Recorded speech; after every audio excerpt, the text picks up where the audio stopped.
¿Qué tal? ¿Cómo están todos? ¿Qué tal? Gracias por sus minutos. Siempre es bueno comenzar la mañana con un poco de refrescando un poco los conocimientos en materia de gestión de riesgos, y en esta oportunidad tenemos unos 45 minutos para conversar y actualizarnos un poco en el tema de algunas claves y algunos puntos importantes en lo que es las labores de la auditoría para los sistemas de prevención de delitos, principalmente lo que es lavado de activos y financiamiento del terrorismo, que es como parte del conversatorio de los varios que hemos tenido, ¿no? Los que siempre nos conectamos para ver los temas de obligaciones en la prevención del blanqueo de capitales. Muy bien, entonces yo encantada, ustedes vayan formulando sus preguntas, yo voy a ir avanzando en algunos temas.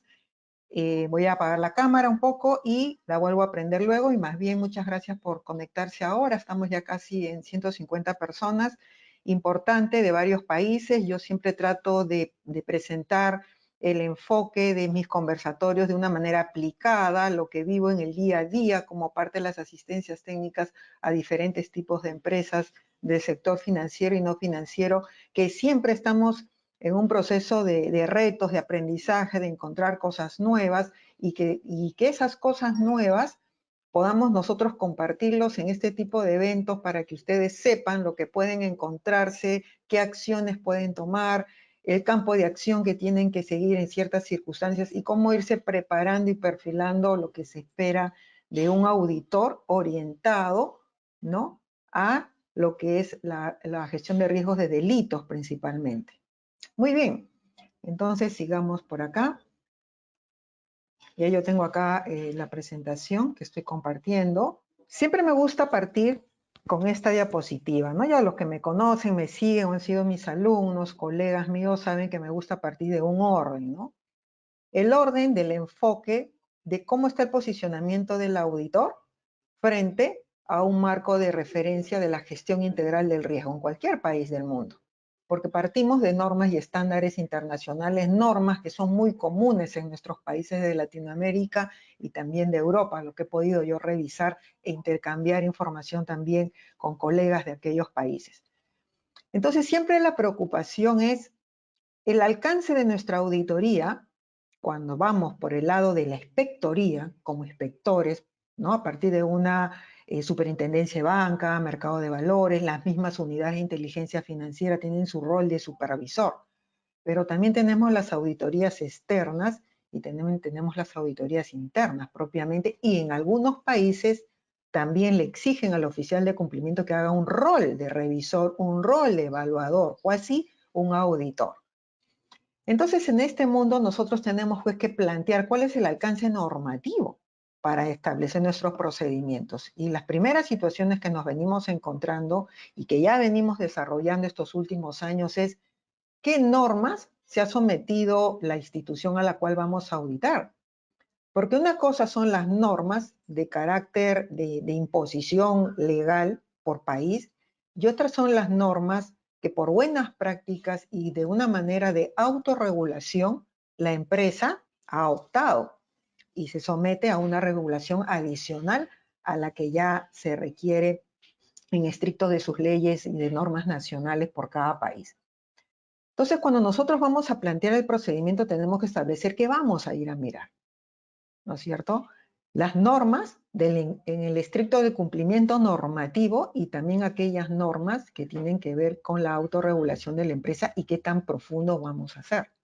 En ese mundo, ya yo en algún conversatorio yo les he hablado de definir y de separar nuestro alcance de la auditoría pericial y nuestro alcance de la auditoría de control interno, ¿no es cierto?, con todas las características que ello lleva, y lo hemos visto también en un conversatorio que está colgado en las páginas web de ALDE Business School.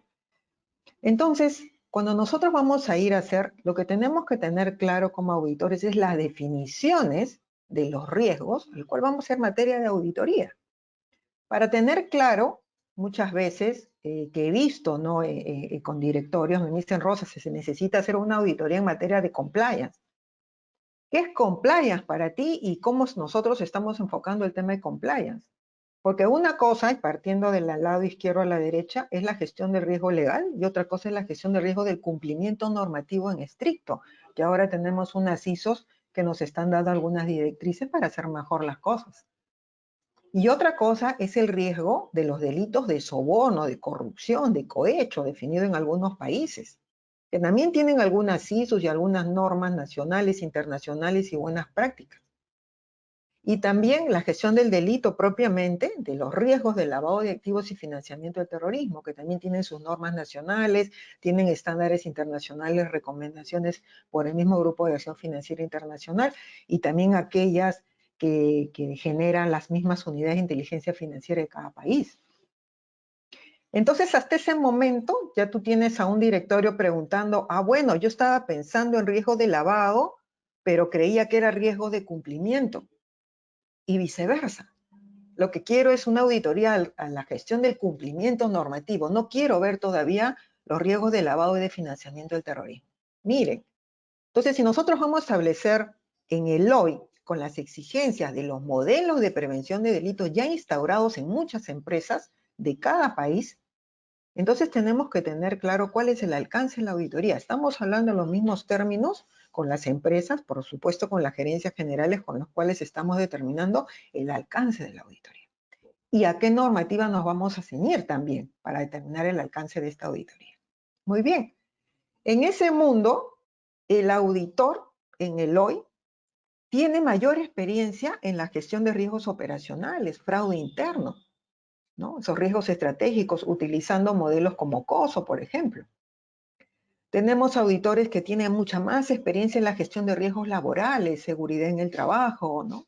Los riesgos tecnológicos, continuidad de negocio, que existen muchas normas, muchas ISO, ¿no? Y hay una especialidad inclusive en los auditores en estos temas. Pero sin embargo, estos auditores también tienen que considerar que hay componentes de los sistemas de prevención de delitos que caen en lo que es la seguridad de la información, la continuidad de negocio, y que se tiene que comprender. Entonces, estamos viendo que el auditor, en materia de delitos, tiene que ir conociendo algunas características y algunos temas específicos porque es a donde va a orientar la auditoría. Si bien él tiene sus normas internacionales de la auditoría, tiene sus normas locales, también existen contralorías en cada país que también dan sus directrices, sus normas internas, ¿no? Una cosa es ir a auditar a una empresa privada, a una empresa pública, tiene sus propias características. Existen también unas directrices para la auditoría de sistemas de gestión que la ISO 19011 de 2018, ¿no? Que también nos dan unas pautas de cómo hacerlo correctamente y un alcance de lo que debe de comprender la auditoría. Y esta también te dice esas precisiones que tenemos que saber que vamos a ir a mirar.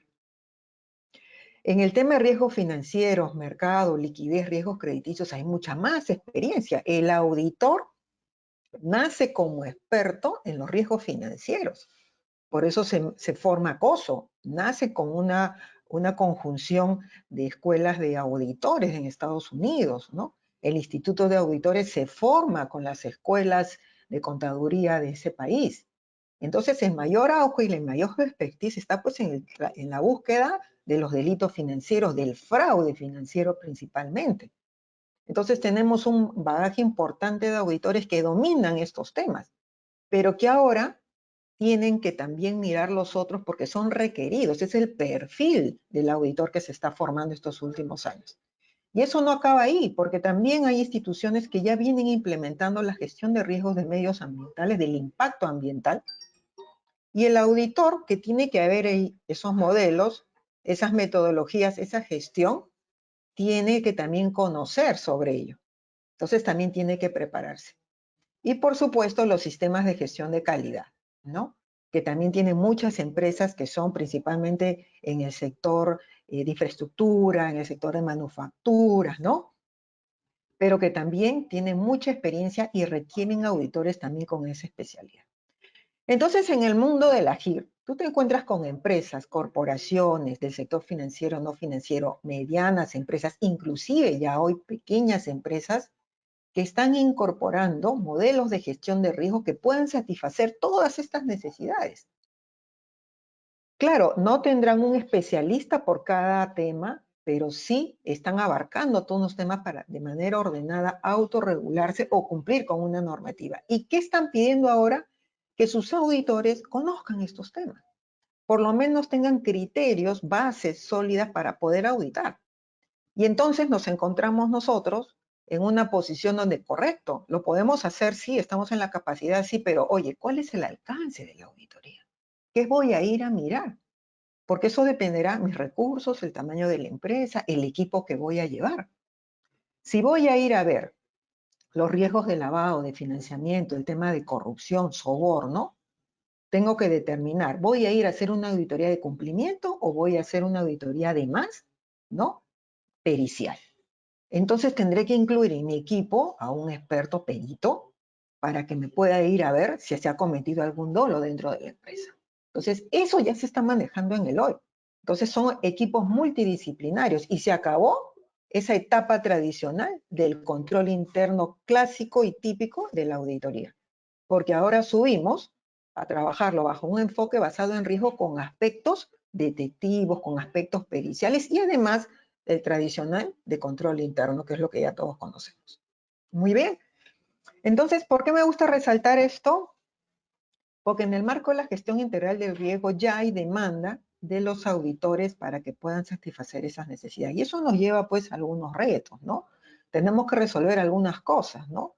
Esas auditorías integrales que también nos van a requerir, ¿no? Y que se vienen dando en algunos países. Oye, ¿sabes qué? Necesito que me veas lavado, financiamiento, corrupción y algo de fraude. ¿O correcto? Entonces, no, ¿sabes qué? Para estos 6 meses o para este periodo quiero ver solamente delitos de lavado de financiamiento. ¿Cómo está implementado? ¿Cuáles son mis metodologías que tengo? Si están haciéndose bien las cosas dentro de mi institución. Y para eso dependerá el perfil del auditor, sus habilidades y conocimiento en materia financiera, procedimientos, jurídica, ¿no? Entonces ahí es donde nosotros tenemos que ir ya capacitándonos, ¿no? Que es una norma, parte de las normas de la auditoría internacional, nos exige la capacitación permanente, ¿correcto? Y esto tiene que ver también un tema, un paréntesis que siempre me gusta hacer. ¿Y qué tipo de categorías de auditores tenemos, no? Que existen a nivel nacional e internacional, porque ahora la globalización y estos mecanismos de comunicación que tenemos se abrió. Nosotros desarrollamos auditorías, ¿no? Con unas técnicas a nivel remoto. Entonces podemos hacer auditorías a otros países, por supuesto, si tenemos normas internacionales que nos van a permitir aplicar esto. La vigencia de las agrupaciones, los gremios de auditores. En algunos países se han armado, como ustedes saben, gremios de auditores para delimitar el alcance de la auditoría y establecer estándares para el momento de pronunciarse sobre los informes, en el caso de lavado de activos y financiamiento del terrorismo. Pero esto ya se está desactualizando. O sea, hay que volver a juntar a los gremios y decirle, oye, ya el enfoque no solamente es preventivo, incluyen aspectos de gestión de riesgo y por lo tanto hay que modificar estos acuerdos gremiales para darle un mayor realce a esas auditorías, ¿no? Porque hay acuerdos por cada país. Los sectores de gremios de auditores se ponen de acuerdo para decir, y hasta acá llegamos y este es un modelo de cómo va a ser la presentación de nuestros informes de auditoría. Muy bien. ¿Qué más tenemos? El profesional que no es auditor a cargo de auditorías individuales. Hay muchas normas, no solamente en Perú, sino en varios países que he podido ver, donde los mismos requerimientos, en especial en el sector no financiero, al saber y tener conocimiento que las empresas medianas o pequeñas no cuentan con áreas de auditoría, no cuentan con áreas de control interno, entonces la misma regulación le dice, oye, el gerente general puede encargar esas actividades, pero no puede dejar de hacerlas. Entonces ustedes ven a los gerentes generales que salen al mercado a buscar evaluadores, auditores, para que les hagan las evaluaciones a sus sistemas y generar un informe que complemente sus informes anuales en materia de gestión de riesgo de delitos, ¿no? Entonces, eso tenemos también que instaurarlo, pues como una política, cuál es el alcance de la auditoría, cuál va a ser ese profesional no auditor que podría hacernos también y estar en la capacidad de hacernos una evaluación, ¿no? De nuestros sistemas de prevención, ¿correcto? Entonces, siempre hay que tener en cuenta estos temas claves de interés, ¿no? Las auditorías obligatorias y las auditorías de la autorregulación. Claro, porque hay empresas, y yo lo veo en el día a día, los gerentes o los directores me comentan, Rosa, tengo muchos requerimientos de la banca donde yo mantengo mis cuentas, ¿no? Y me exigen y me preguntan en cuestionarios si yo me someto a auditorías. Y yo no tengo una norma que a mí me exige eso, pero sin embargo, los bancos, principales bancos del país donde yo mantengo cuentas, me exigen, me piden cuestionarios si me someto a auditorías, si tengo revisiones, no solamente auditorías de mis estados financieros, sino también de cómo están mis sistemas de gestión, de riesgos, de operacionales, de fraude, lavado, financiamiento, etcétera, si es que los tengo. Si me he sometido a unas normas eh, como el tema de corrupción, el tema de soborno, que en algunos países es optativo por las empresas, entonces esos modelos requieren formar una área de auditoría, un área de control interno. Entonces, los bancos que mantienen y administran mis cuentas, porque yo opero en el sector, entonces me dicen, oye, si tú tienes ahí un sistema de prevención de delitos, tienes que tener un auditor y por lo tanto tienes un informe de auditoría y me tienes que decir si pasas esas auditorías una vez al año, si has tenido observaciones, si te visita algún regulador, etc. Entonces, todas esas exigencias ya pues nos llevan a que todas las empresas prácticamente requieren ya un perfil de un evaluador, un auditor dentro de la institución. O los contratan para trabajos eventuales, pero ya está acá. Y para eso pues tenemos que prepararnos y seguir tomando conocimiento, ¿no? Recordemos que ellos lo que saben es que la auditoría de todas maneras orienta a que los recursos vayan a las áreas que realmente necesiten. Eso es lo que se busca con las auditorías, ¿no? Demostrar y generar mecanismos de consulta para la mesa directiva. ¿Por qué? El directorio, normalmente la gerencia general, tienen que tomar decisiones en base a lo que está pasando dentro de la empresa. Y muchas veces le llega información por el lado comercial, información financiera, estudios de mercado, de cómo va el negocio, para tomar decisiones a dónde se quiere ir, pero no toman en cuenta cómo está la exposición a riesgo en materia de delitos. Y eso es parte y una obligación que nosotros tenemos que asegurarnos como auditores, que ellos están tomando conocimiento de esto. Y lo primero es ir a ver, pues, ¿no? ¿Qué tienen en las actas? ¿Qué han aprobado? ¿Qué han tomado conocimiento? Y ahí nos vamos a encontrar una serie de sorpresas, como las que yo he venido viendo. No toman conocimiento, no saben, o simplemente piensan que aprobar un manual y aprobar unas políticas está resuelto el tema. Y no es así, ¿no? O sea, a ellos les tiene que llegar una serie de información y nosotros en las labores de auditoría tenemos que asegurarnos que así sea, ¿no? ¿Por qué? Porque esto va a desarrollar pues esa dinámica empresarial y también les va a ayudar a ellos a orientar y a saber qué pasa si, solo si me pasa alguna circunstancia, yo puedo tener daños colaterales, como son los riesgos operacionales, legales, entre otros. Claro, porque al final estos riesgos colaterales se pueden dimensionar, se pueden cuantificar, pero llegar a eso, nosotros podemos habernos adelantado haciendo un estudio previo. Si estamos en las labores de auditoría, tenemos que asegurarnos, ¿no?, con nuestro aporte, que esto vaya funcionando correctamente. Y en ese tema, recordemos que el resultado de la auditoría siempre va a trascender. O sea, estos informes son claves para las consultas en las mesas directivas. Es más, hay muchas empresas ya, ahora último, por ejemplo, con la pandemia, que han tenido que correr y hacer alianzas con empresas tipo fintech para poder salir al mercado y mantenerse en el mercado. Y entonces, en esa indecisión, oye, ¿cómo me aseguro que estoy haciendo una alianza con una buena empresa que no me genere problemas? Entonces, oye, apoyemos en las auditorías. Esas empresas tienen auditorías. Y si no tienen auditorías, pasemos una auditoría, ¿no?, antes de hacer las alianzas comerciales, estratégicas, financieras. Entonces, inmediatamente las auditorías es una herramienta valiosa, porque los directores, claro, eso es lógico. Pasemos una auditoría e inmediatamente firmamos el contrato, porque vamos a hacer una alianza para seguir operando. Y eso pasó mucho en el sector real. Claro, entonces no solamente se mitiga el riesgo legal, lo tradicional, pues, viene el abogado, los estudios de abogado, mitigan el riesgo legal, cumplimiento, las cláusulas, correcto. Pero eso es lo que no está pidiendo el directorio.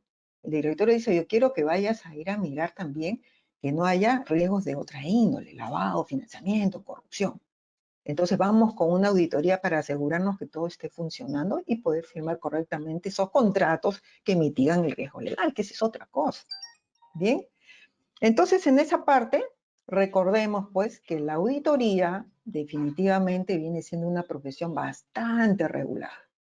tenemos estándares, tenemos buenas prácticas, pero hay que estar permanentemente capacitándonos. Y es verdad también que en el hoy, y yo he tomado conocimiento parte de mi día a día en el trabajo, la auditoría y los informes de auditoría son considerados, ¿no?, en organizaciones, no solamente en el caso que les he comentado, en el lado privado, sino también en el sector represivo, en la Fiscalía, el Poder Judicial, las Contralorías de cada país. O sea, toman en cuenta los informes de la auditoría, ¿no?, para la toma de decisiones, para saber qué estaba pasando, si se había detectado algo, si se había alertado algo, si hubieron recomendaciones, o si prácticamente la empresa tiene un modelo de prevención que es un saludo a la bandera y las auditorías están pasando y no están detectando lo que debieron haber detectado, ¿no?, como parte de su trabajo del día a día.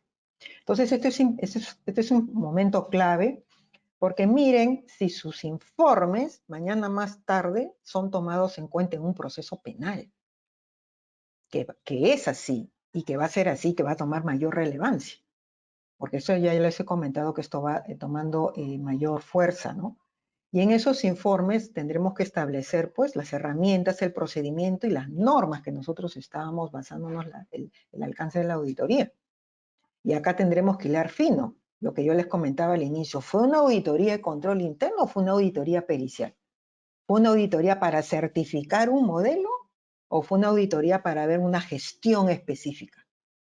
¿Correcto? Esa norma 19.011 te establece claramente el alcance de la auditoría y el rol del auditor, y sobre eso nosotros tenemos que delimitar, porque ese documento y el informe va a ser utilizado mañana, lo va a interpretar un juez, lo va a interpretar un fiscal.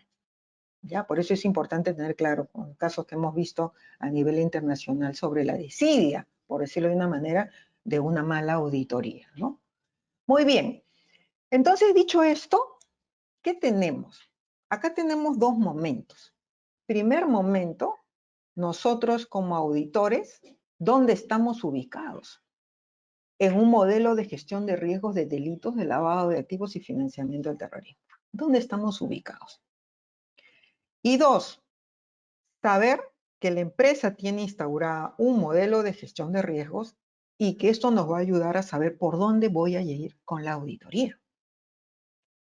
Si en el primer momento yo voy a entrar a una empresa donde tiene implementado ya un sistema de gestión de riesgo del APO, o sea, tiene un nivel de madurez bien importante, entonces yo puedo ir a hacer auditoría e ir a ver cómo han desarrollado la etapa del contexto, cómo están desarrollando las etapas de la apreciación del riesgo, cómo identifican. Quizás en la etapa de identificación me tomo todo el tiempo de la auditoría y va a valer la pena hacerlo.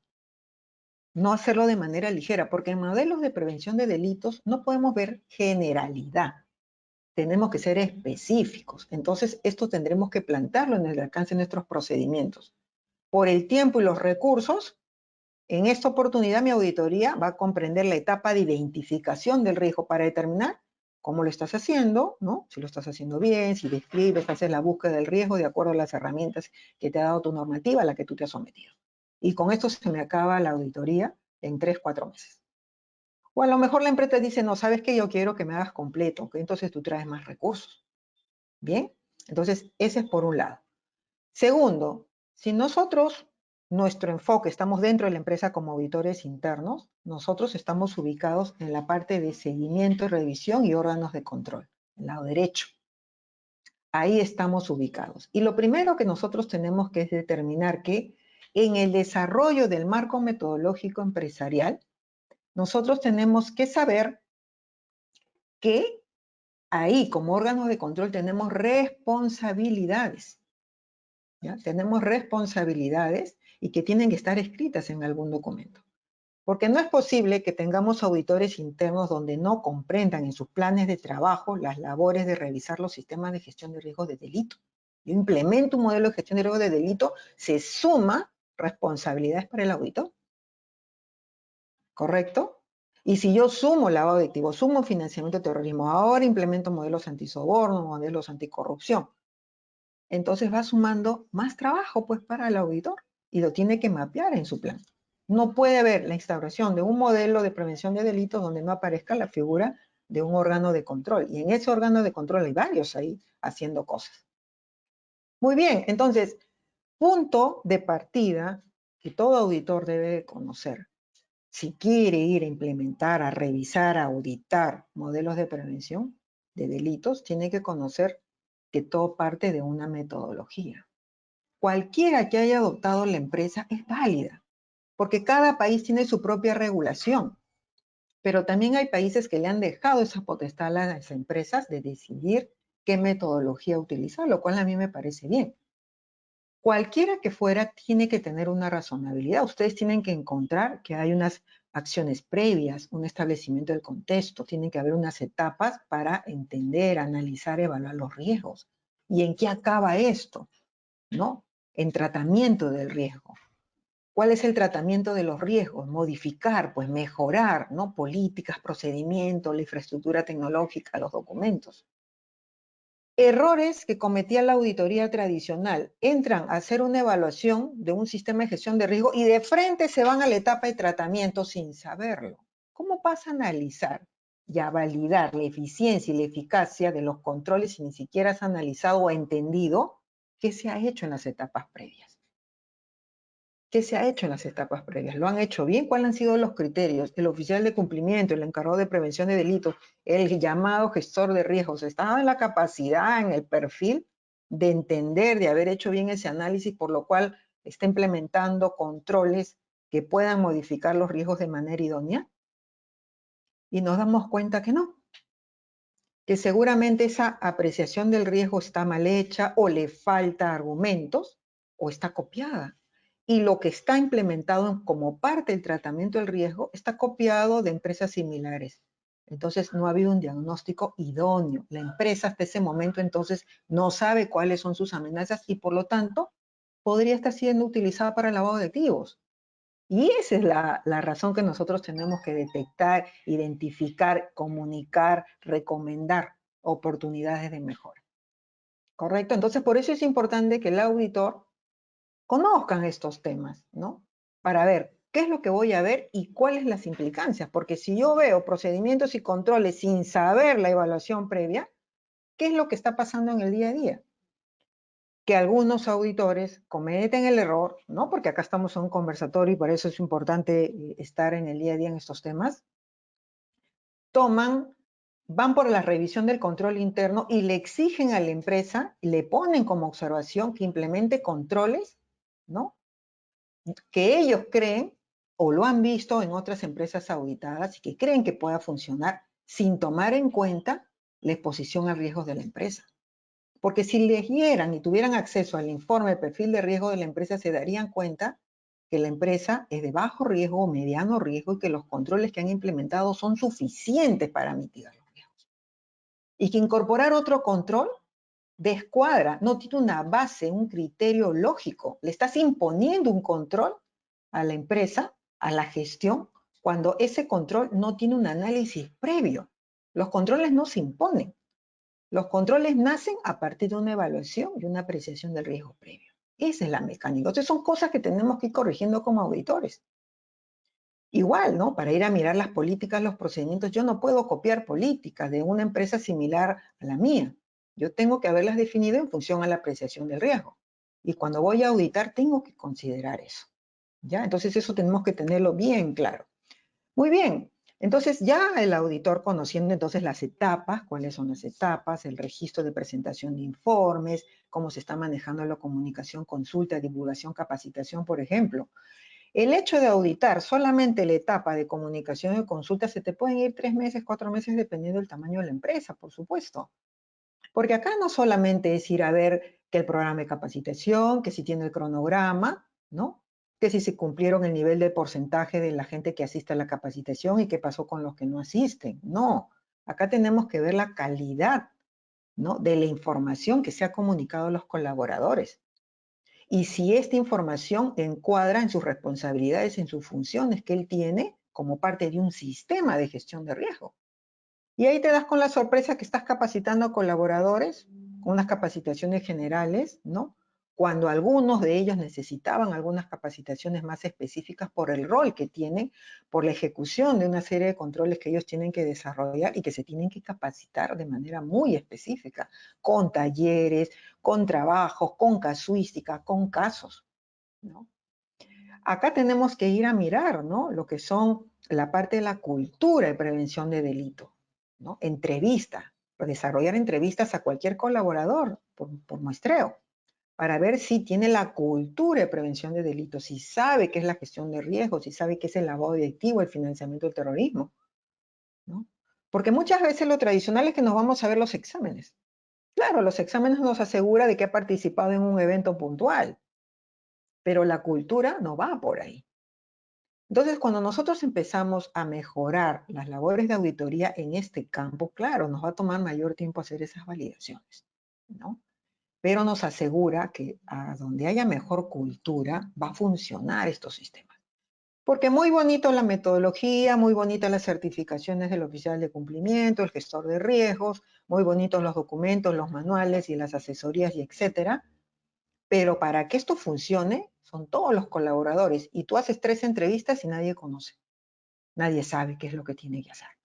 O alguno se acuerda por ahí de algo. Entonces esto no está funcionando.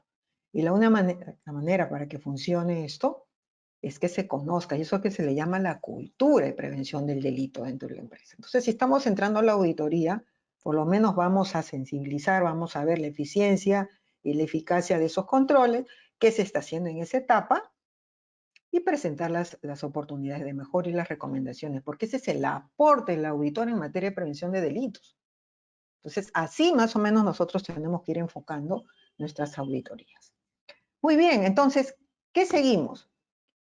Ya nosotros estando ubicados en la parte de los órganos de control, seguimiento y revisión, ese es nuestro rol, ¿no? Entonces, en ese mundo de la seguimiento, revisión, monitoreo, como le queramos llamar según la etapa que estamos trabajando, dependiendo de la metodología, ISO 31000, COS, estándar australiano, la que fuera, o la que ustedes hayan creado dentro de, según su regulación por país, en esta parte están las evaluaciones de control, lo que va a ser el auditor, el seguimiento y revisión. Y acá en estas evaluaciones, también en esta bolsa, entran también las evaluaciones que tiene que hacer el oficial de cumplimiento, que en muchos países también tiene un rol cuasi de auditor, como yo le llamo, ¿no? Porque además de implementar, también de vez en cuando tiene que ir a mirar que esto se esté cumpliendo y hacer unos muestreos y hacer unas validaciones a partir de un programa de trabajo, ¿correcto? Pero en este momento es cuando la evaluación del control te lleva al auditor a mirar aquellas matrices de control interno que debe tener la empresa, ¿correcto? Esas matrices donde se reflejan aquellos controles vigentes, activos, que se vienen dando y que tenemos que asegurar el cumplimiento normativo del control, ¿correcto? Y eso nos va a ayudar a evidenciar, ya sea sobre lo que se ha desarrollado, si se ha cumplido, si se han detectado algunas situaciones que estaban previstas en la matriz y que sin embargo se dieron y nadie las detectó o hicieron caso omiso. Porque en muchas áreas, por ejemplo, los llamados que son los dueños del riesgo, normalmente son las áreas comerciales, las que dan la cara al cliente, a los proveedores, ellos muchas veces comentan que las matrices que les mandan no las entienden, o son muy técnicas o muy complejas. Claro, porque las manejan gestores de riesgo, las manejan las áreas de expertos, ¿no? Y también lo entiende el auditor. Pero al final, cuando vamos a ver quién debe de ejecutar esos controles, no lo entiende. Entonces tiene que esto ser más dinámico. Y ahí el auditor puede apoyar, aportar y recomendar, oye, esas matrices tienen un grado de complejidad que no lo está entendiendo realmente el área que va a ejecutarlo, y esto tienes que mejorarlo, o ponerlo en un formato más amigable, para que realmente se puedan ejecutar esos controles, pueda hacer el dueño del riesgo hacerle seguimiento a esos controles, ¿no? El otro día un colega nos pasó, en un grupal que tenemos de profesionales en estos temas, pasó un stick, ¿no? Haciendo una broma, ¿no? Como que una matriz de riesgo de más de 42 columnas, ¿no? Y ya es un tema gracioso. O sea, complicamos tanto las matrices que se desvirtúa, pues si pierde la esencia. Y encima se la mandamos al que va a ejecutar. Entonces, eso tenemos nosotros que tener en cuenta en estas evaluaciones, ¿no? Primero, el público objetivo, quién lo va a hacer, y luego ir a mirar, pues, si se han dado algunas circunstancias y que estaban reflejadas y que no se activaron una serie de controles que estaban previstos para ello. ¿Ya? Muy bien. Entonces, otros temas que tenemos que tener claro es la existencia de la metodología, ¿ya? Siempre a mí me gusta recordar esta diapositiva. Siempre en las auditorías tenemos que asegurarnos que existan en las instituciones que vamos a auditar una metodología de cómo estoy haciendo las cosas, ya sea autorregulada o una buena práctica, una directriz, unos modelos que ya existen ampliamente conocidos en el sector, ¿ya? Pero tiene que existir. Más aún, el gestor de riesgos, yo le llamo gestor de riesgo, pero es el oficial de cumplimiento o el encargado de prevención de delitos. Él tiene que conocer y dominar su metodología y defenderla. O sea, él se tiene que sentar con nosotros en una auditoría y decir, bueno, yo gestiono los riesgos en mi empresa de esta manera. En esta etapa se desarrollan, estos son los responsables, estos son los funcionarios, estas son las herramientas. En esta etapa se trabaja de esta manera. Estos son los responsables, estas son las guías, estas son las directrices. Con esa información, nosotros ya estamos en la capacidad de ir a hacer la auditoría. ¿Por dónde comenzamos? Y nos quitamos ese bendito chip de que hacer la auditoría es ir y sentarnos con el oficial de cumplimiento y tenerlo a esa persona prácticamente absorbida todo el periodo de la auditoría pidiendo cosas cuando el señor es parte del sistema de gestión de riesgos. Pero la auditoría tiene que ir a todo el modelo. Entonces ahí lo veremos la primera reunión de coordinación y después ya no lo veremos hasta el final. Porque tenemos que desarrollar en otros lados cómo se está gestionando las etapas del modelo que él ha adoptado dentro de la institución. Muy bien. Entonces, acá hay un tema muy importante que a mí me gusta siempre repasarlo, ¿no? Cuando nosotros vamos a establecer el alcance del procedimiento, el alcance de la auditoría, tenemos que tomar conocimiento sobre el perfil de riesgo de la empresa. Ojo, no estoy hablando de la matriz de riesgo de control interno, no. Eso es cuando ya vaya a mirar, pues, ¿no? ¿Qué controles están? Yo les había hablado que una parte clave para hacer una auditoría es saber el perfil de riesgo empresarial. Claro, porque en función a ese perfil de riesgo yo puedo establecer claramente los procedimientos de la auditoría. Y ese perfil de riesgo está en un documento llamado informe técnico, dependiendo de las normativas a nivel de Latinoamérica y también de Europa, o informe de riesgos, o informe perfil de riesgos también, que lo dicen las normas de varios países, y en el caso de Perú le llaman el informe técnico. Yo tengo que encontrar ahí el nivel de riesgo empresarial que ha salido a partir de resultados de la evaluación de fuentes generadoras de riesgo, que son los factores de riesgo. Factores de riesgo de clientes, productos, servicios, zona geográfica, canales, que han sido analizados, ¿no? Cada uno con sus variables de manera homogénea entre ellos y heterogénea, ¿no? Claro, separando, por ejemplo, si yo analizo el factor de riesgo de personas, fuente generadora de riesgo, separo naturales jurídicas, y en función a las naturales empezaré a analizar variables que inciden en el riesgo que todos conocemos, ¿no? Como auditores tenemos que conocer, pues, porque eso es lo que vamos a ir a auditar. Las edades, las profesiones, actividades económicas. Señor, ¿por qué en su informe técnico usted determina que existe una actividad económica de alto riesgo? ¿Por qué la actividad económica de ama de casa es alto riesgo para el sector inmobiliario y no para el sector automotriz? ¿O para el sector minero es de alto riesgo? ¿O para el sector financiero es de medio riesgo? ¿Por qué? Señores, la actividad, la profesión, la actividad económica nunca va a tener el mismo nivel de riesgo, dependiendo del sector y las características. ¿Por qué? Porque tú puedes tener un negocio donde sí efectivamente orientas a ese sector de amas de casa, un sector de jubilado, tus negocios, creas productos o servicios para ese sector, por lo tanto ese sector estás yendo tú a buscarlo. Entonces, el resolver eso, si me va a determinar alto, mediano, bajo riesgo, está en ese informe técnico. Y ese es el ejercicio y el trabajo que tiene que hacer el oficial de cumplimiento del gestor de riesgo para saber qué variables inciden en el riesgo en función a la fuente generadora de riesgo, y para eso tiene que entender las amenazas, pues, en el contexto empresarial. Para formular este documento que va a determinar un nivel de riesgo empresarial. Entonces yo como auditor tengo que tener acceso a ese documento, leerlo, entenderlo. ¿Por qué? Vuelvo a repetir. Porque en función a esto yo voy a saber y tener claro la razonabilidad de controles que ha implementado la empresa.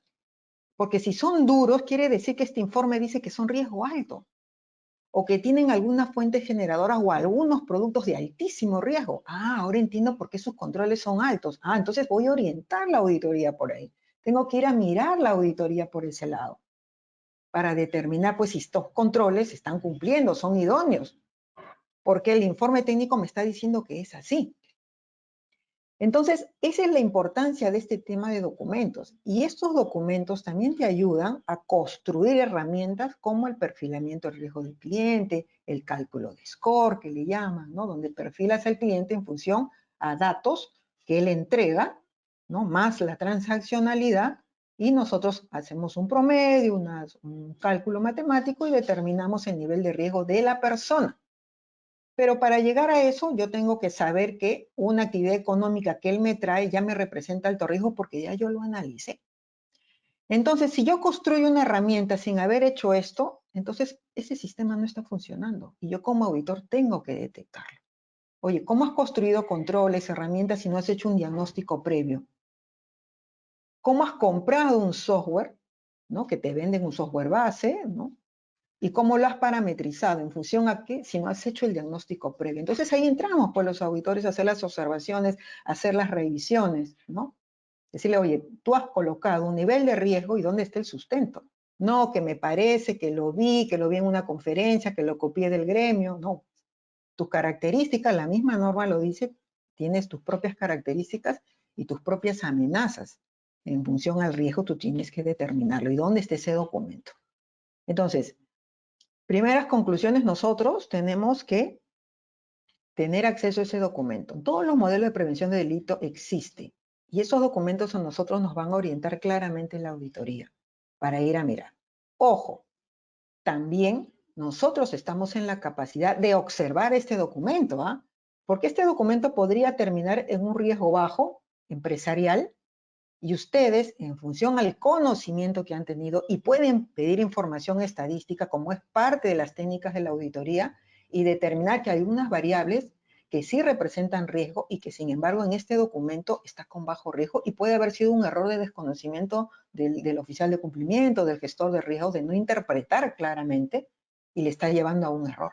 Entonces también tenemos que comentarlo, observarlo, oportunidad de mejora para que vuelva a recalificar esa variable que según el expertise del auditor podría, en función a la amenaza de la empresa y el sector donde se desarrolla, podría representarle alto riesgo.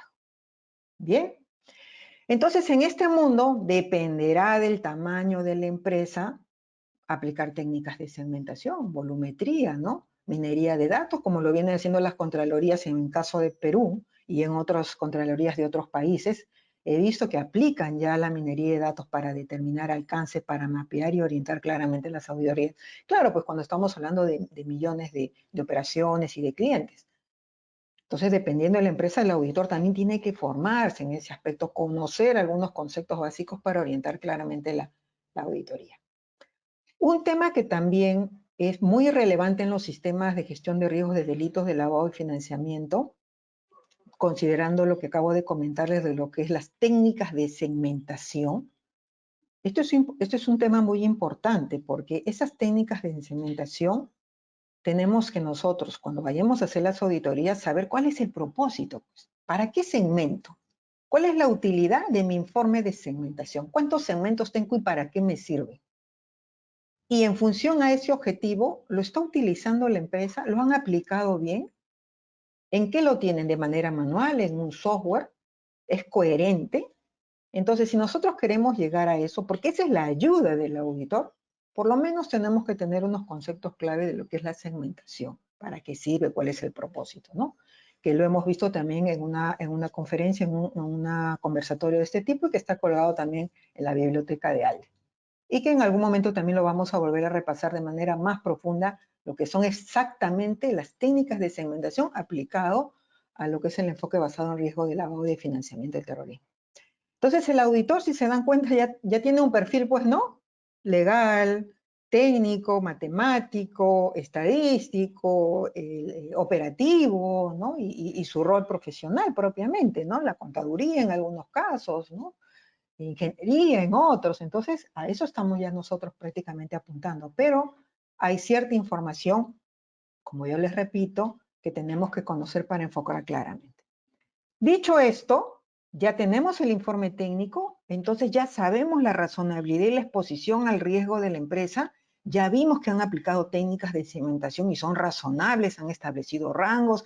Este informe ha ayudado a determinar rangos mínimos y máximos donde operan ciertos clientes, lo que les ha permitido a la empresa ya calibrar correctamente sus señales de alerta y resto de controles preventivos y detectivos. Entonces ya estoy yo en la capacidad de auditar el objetivo del control, si es razonable, qué tipos de controles son, manuales automáticos, ¿no?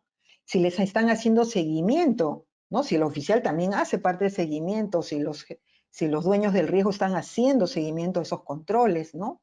Si se están cumpliendo las etapas, ¿no? De identificación, verificación, monitoreo de los clientes, proveedores, stakeholders, etc. Entonces, en este momento yo ya puedo ir a mirar aquellas matrices de riesgo, esas matrices de seguimiento de controles que tienen todas las instituciones, ¿no? Si están ahí esos controles preventivos, cumplimiento de políticas, jurisdicciones, controles detectivos, ¿no? El perfil de riesgo de clientes, señales de alerta, modelos predictivos, si es que tiene, si hablamos de una corporación, del sector financiero, tienen que tener mínimo modelos predictivos, simuladores que ellos manejan.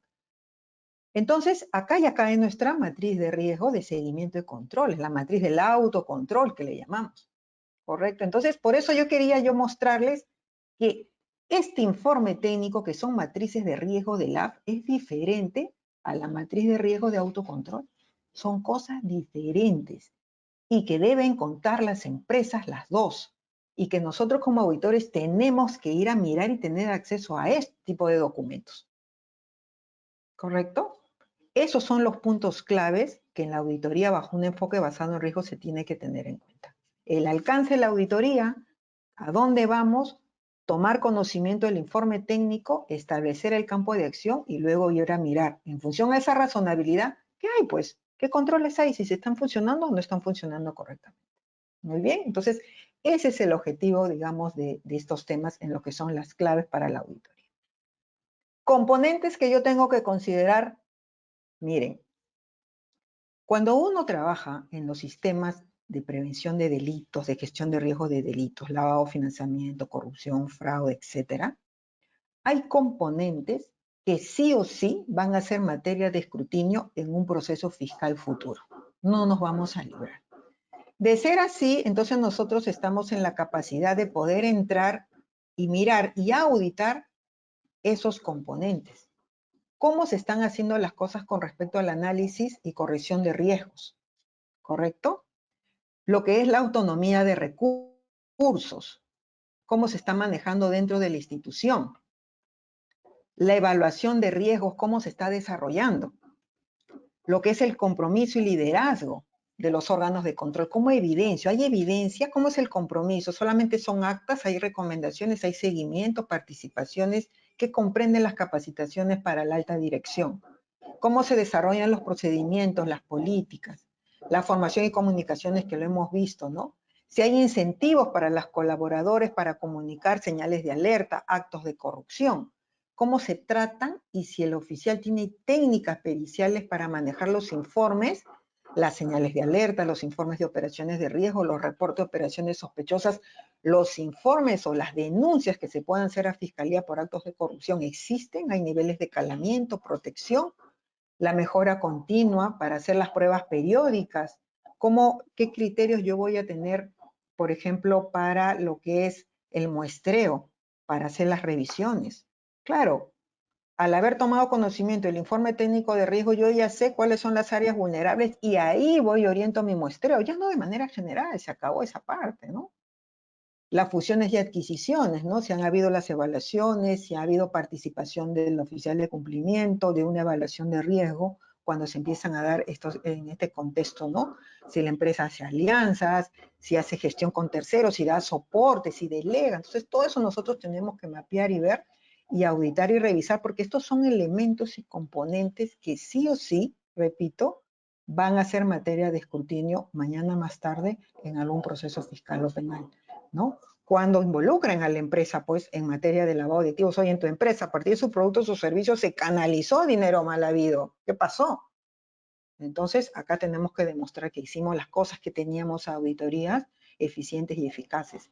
No perdemos de vista, señores, que las auditorías y el resultado de las auditorías bajo un enfoque basado en riesgo tienen una importancia porque ese informe nos va a servir para cuando hagamos el próximo año o en 2 años una nueva evaluación de riesgos y votemos un informe técnico, vamos a usar esos informes de auditoría porque esos informes nos van a decir cómo estuvo la eficiencia y la eficacia de esos controles que yo había implementado hace 2 años. Entonces ellos nos van a decir, oye, estuvo bueno, fue eficiente, fue eficaz, medianamente, muy bajo. Entonces eso va a determinar que mi nueva evaluación los considere para volver a recalibrar y determinar ese valor de mis controles, ¿ya? Entonces recordemos que ya como resultado nuestros informes de auditoría tienen que ser pues eficientes, tienen que contar con la información necesaria, ¿no? Tienen que también presentar siempre oportunidades de mejora, pero reales, pues, ¿no? Muchas veces tengo colegas, ¿no? Que me llaman y dicen, Rosa, me han hecho unos informes de oportunidades de mejora que no encuadran en mi negocio. Le digo, pero siéntate con el auditor y revisen el alcance de la auditoría, ¿no? Para que él entienda qué ha pasado, ¿no? Claro, porque me está recomendando cosas que ya no van con el enfoque basado en riesgo, sino con un tema de cumplimiento normativo. Entonces, ¿cuál es la razonabilidad del enfoque basado en riesgo y el cumplimiento normativo? El tema de las personas políticamente expuestas, que es algo que siempre adolecen. Oye, por un lado te obligan a someterlos a una evidencia reforzada, pero por otro lado tienes PEPs que adquieren o acceden a productos o servicios de muy, muy bajo riesgo y que lo que pueda estar moviendo y con la información que declara te representa muy bajo riesgo, pero lo tienes que someter a un régimen reforzado donde te llevas pues más recursos, horas y tiempo y no tienes el equipo, ¿no? Para hacer eso.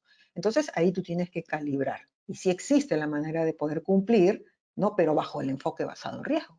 Y eso sí te lo va a entender tu auditor, ¿ya?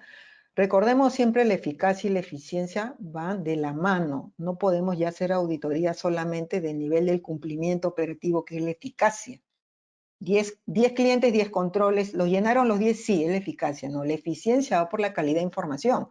Porque yo siempre les repito, en modelos de gestión de riesgo, lo que vale acá es la calidad de data, que es lo que vamos a explotar, ¿ya?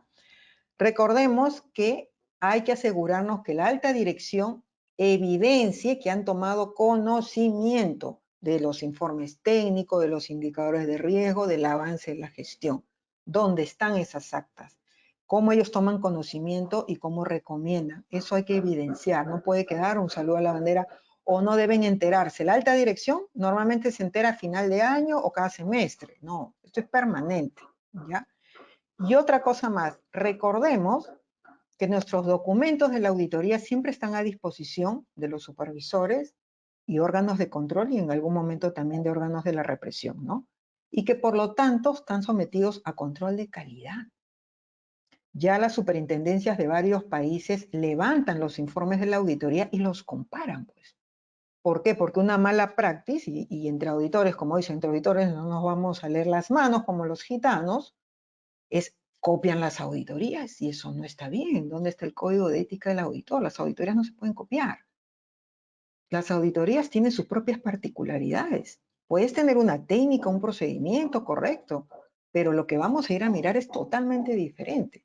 Entonces, ya los resultados de las auditorías hoy en día también son auditadas, o sea, auditas al auditor. Y eso viene haciendo las superintendencias para validar que sus supervisados están siendo sometidos a auditorías internas o externas de calidad. que hay aporte y valor y que sea una herramienta que coadyuve al oficial de cumplimiento, ¿ya? Eso es importante que ustedes tienen que considerar como claves. Muy bien, entonces, ya para ir terminando, recuerden que el auditor tiene que conocer el sector, tiene que tener ese perfil técnico que ya hemos hablado. No es necesario que sea un experto, que se estudie 5 carreras, pero sí que conozca la información, ¿ya? Tiene que tener la capacidad de observar el nivel de riesgo. Claro, a mí me preguntan, Rosa, ¿cómo yo logro sobre el nivel de riesgo? Léete el informe técnico y la metodología que ha aplicado la empresa. Eso tiene que ser coherente y razonable. Y el oficial de cumplimiento, el encargado de prevención de delitos o el gestor de riesgo tiene que saber defender su modelo, ¿ya? Recordemos que siempre tenemos que considerar los aspectos de riesgos y de cumplimiento normativos. Podemos ver los dos frentes, ¿ya? Y acuérdense que las auditorías, por supuesto, que dependiendo del tamaño de la empresa, deben comprender pues técnicas de segmentación, análisis, minería de datos, etc. ¿Ya? Muy bien, entonces mírense qué rapidito, ya estamos casi a los 45 minutos, estamos en 50 minutos. Yo espero que les haya gustado este conversatorio. Siempre es bueno reunirnos de vez en cuando y conversar sobre estos temas. Vamos a leer algunas preguntas por acá. A ver, vamos a ver, acá hay un comentario de Víctor. ¿Cómo estás, Víctor? ¿Qué tal? Víctor nos pregunta que tuvo una experiencia al crear una unidad integral de riesgos, dice, para un banco de segundo piso y del cual por haber realizado esta unidad bajo mi responsabilidad le dieron el permiso como banco comercial. Ah, muy bien, ¿no? Dice, su pregunta es, en las normas ISO, para este tipo de actividad bancaria existen ISO normas, incluyendo las normas Basilea 1, 2 y 3. Claro, Víctor, mira, bajo el AGIR, además de Basilea y todo ese tema, existen ISOs que te ayudan a desplegar correctamente la gestión, ya sea de procesos, ¿no? Y de calidad en los procesos. Ya, o sea, digamos, ese es como quien dice, le pones la cereza al pastel. Sí existe, ¿no? Indaga en el portal del Instituto Internacional de Estándar ISOs, hay bastantes publicadas, bastantes normas, y alguna de ellas va a incorporar y mejorar lo que tú puedas considerar. Ahora, cuando a mí me preguntan, tomando la pregunta, considerando lo que acaba de preguntar Victoria, a mí me preguntan, Rosa, estoy por armar un modelo de gestión integral de riesgo y quiero apoyarme en ciertas metodologías. Cuando a mí me hacen esa pregunta, yo siempre les oriento la ISO 31000, ¿no? Que para mí es un estándar bandera que aplica para todo tipo de negocio, ¿ya? Entonces puedes comenzar con eso, puedes adecuar, ir avanzando de a poco. Es un tema bastante complejo, ¿no? Pero no difícil para personas que estamos en estos rubros, ¿ya? Muy bien, Víctor, gracias por tu pregunta. Claro, bueno, Sonia dice que importante es la labor del auditor, sí, pues William también, ¿no? Ahora dice, en una institución, nos pregunta María Guadalupe, en una institución de educación pública, ¿dónde se inserta el gestor de riesgo? A ver, estamos hablando del sector de educación. No sé si me estás hablando quizás de un ministerio, posiblemente. En el sector público y en cualquier empresa, ya sea público o privada, sí existe y debe existir la figura de un gestor de riesgo. Gestor de riesgo, para empezar, tiene que ser una persona que no se involucre en las actividades del día a día para que pueda ver con otros ojos y puede implementar un modelo y puede ayudar a identificar algunas vulnerabilidades, amenazas para que recomiende controles, ¿no? Normalmente puede ser una persona que conoce el negocio mucho tiempo, pero lo sacas de donde estaba en el día a día y lo preparas para que pueda implementar. En el sector de educación o en cualquier modelo de negocio, la ISO 31000 te ayuda para hacer esa gestión. Ahí no importa el sector, el perfil, si es infraestructura, si es comercialización la empresa, si es minera, si está desarrollando el sector de educación, en el sector energético, que se maneja mucho en mi país. Hay un grado de madurez muy avanzado en mi país en el sector energético. Se tienen modelos, se maneja la GIR muy ampliamente, se tiene áreas de control interno. Entonces sí funciona. ¿Ya? Muy bien. A ver, acá William nos pregunta si un auditor puede garantizar que no haya corrupción en unas empresas. El auditor no puede garantizar. Lo que sí, dependiendo del nivel de contratación de la auditoría, por ejemplo, si nos están contratando para una auditoría pericial, estamos entrando con un equipo de peritos que tenemos que tratar de llegar a identificar el delito, ¿correcto? Para presentar un diagnóstico y ya la empresa ve qué va a hacer con ello, ¿no? Pero si estamos entrando a hacer una auditoría, por el otro lado, bajo un enfoque basado en riesgo, una auditoría para ir a mirar el nivel de cumplimiento de los controles, nosotros no podemos garantizar si se esté dando o no hay un daño. Podemos estar pasando y ahí se está lavando, se está cometiendo actos de fraude, ¿no? Y con que veamos que se estén cumpliendo ciertos controles, entonces nos asegura que se esté mitigando el delito, ¿ya? Entonces, ahora, la figura del auditor en sí da un aseguramiento, una certeza que alguien más miró ciertas cosas, otros ojos miraron, y que cualquier empresa de fuera que quiera contratar contigo como empresario y sabe que tú tienes áreas de auditoría o te sometes a auditoría, a él le da una certeza, una seguridad por ese lado de que hay mayor control, hay mayor seriedad en la empresa con la cual yo voy a hacer una alianza. Eso sí te dan estos informes de las auditorías, ¿no? Te da esa certeza, ¿ya? Muy bien, Héctor, William, muchísimas gracias. Y muy bien, a ver, claro, acá hay una pregunta de Reina. Reina nos comenta, ¿cómo estás, Reina? Nos dice, teniendo en cuenta que en algunos países la gestión del riesgo se ha introducido en las empresas o en algunos sectores, dice, por requerimiento obligatorio de entidades supervisoras y que el directorio puede ver las áreas de cumplimiento de gestión de riesgo. Digo, ¿cómo hago? Como algo accesorio y en el peor de los casos cosmético, dice. ¿Cómo ganar terreno y darle relevancia a esta labor en la percepción del director de la empresa? Ah, claro, Reina. Esa es una pregunta que me hacen muchos oficiales de cumplimiento. Me dice, ¿cómo me empodero y cómo yo llego al directorio para que sepan todo el rol que está acá atrás? ¿No? ¿Cómo yo voy? Digo, bueno, para eso es el modelo de gestión de riesgo. Haces análisis, presenta tus indicadores, tus informes de riesgo y sube al directorio y anda empoderándote y contándole qué es lo que viene pasando. Y cómo esto es diferente a una gestión de riesgos operacionales que no es gestión de riesgo de lavado. Cómo esto, gestión de riesgo de lavado, no es gestión de riesgo de compliance, no es riesgos legales, no son riesgos reputacionales, estos son riesgos colaterales que tienen sus propias métricas, sus propias matrices, sus propias metodologías. Esto es riesgo de LAV. Porque es verdad, Reina. Muchas veces hay directores que dicen, no, estás duplicando trabajo. No, el oficial está haciendo lo mismo que hace la GIE, lo mismo que hacen los señores riesgos operacionales. Es lo mismo.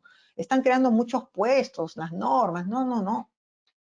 No perdamos de vista que los modelos de prevención de delitos buscan eso, detectar el caso, el ROS, el reporte, la incidencia, la situación del soborno que podamos reportar o presentar una denuncia a fiscalía, o los casos, ¿no? De la posibilidad que estén utilizando nuestros productos o servicios para lavar activos, nos llevan a detectar oportunamente ROS, ¿no? Los reportes de operaciones sospechosas para que se vayan a las unidades de inteligencia financiera. Para eso se hace todo esto. No es para llenarnos de documentos. Entonces, la eficacia y la eficiencia y la calidad de un ROS dependerá de cómo hayamos montado todo esto previamente. Por eso el auditor toma un rol importantísimo cuando va a mirar esto. Oye, ¿por qué no está reportando el oficial? No hay nada en su estadística, porque él puede tener acceso a la estadística, más no a ver el caso, ¿no? No hay señales de alerta detectadas, no hay ROS comunicados. ¿Qué pasa? O son muy expertos o tienen muchos controles o realmente no están haciendo bien las cosas. ¿Qué está pasando acá? Entonces, cuando hacen la revisión previa del informe técnico, las matrices, cómo han incorporado la metodología, se van a dar cuenta el nivel de madurez del oficial, su nivel de conocimiento y qué él ha hecho en la empresa. Y a lo mejor la empresa está bastante vulnerable y se están dando casos de operaciones de lavado de activos. Entonces, hay que articular inmediatamente y presentar las recomendaciones del caso. ¿Ya? Muy bien, entonces yo encantada de haber estado hoy día con ustedes. Miren, hemos hecho 1 hora, 6 minutos. Y bueno, muchísimas gracias por las preguntas. Igual las pueden dejar en el streaming, en el chat y nos seguimos poniendo en contacto. Yo encantada siempre de apoyarlos. Estos temas me apasionan. Tengo más de 25 años viendo estos temas en el día a día de manera práctica y siempre hay cosas que revisar, siempre hay cosas que mirar. Nos seguimos viendo en la red profesional de LinkedIn y también sigamos con EALDE en estos conversatorios valiosísimos. Hay mucha información siempre que aprender y siempre que tomar nota. Muchas gracias. Muy amables hoy día.